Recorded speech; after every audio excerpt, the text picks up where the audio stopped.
Fully automatic knife sharpener, alloy drill bit grinding tutorial.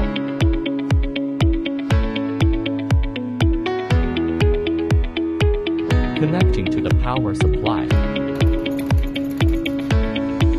Turn on the power switch.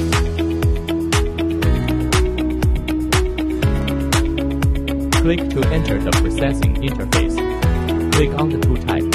Select a 3-bevel drill bit and the corresponding drill bit diameter size. After selecting, click Confirm. Open the machine sliding door. Turn on the LED work light. Select the corresponding size CR collet.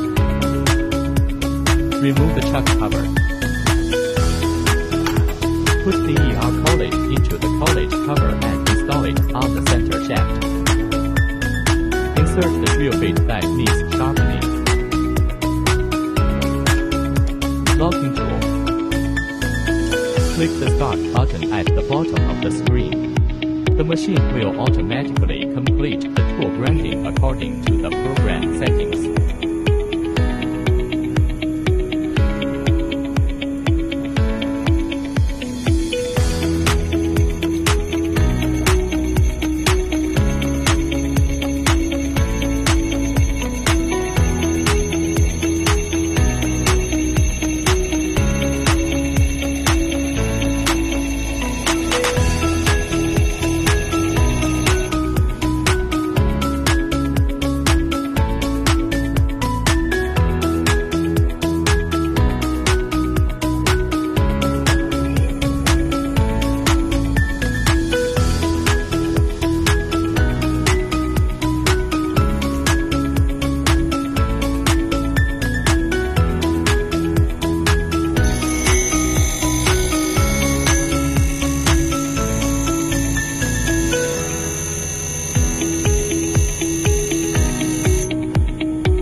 Loosen the chuck cover and remove the drill bit. Drill bit grinding completed. Effect display.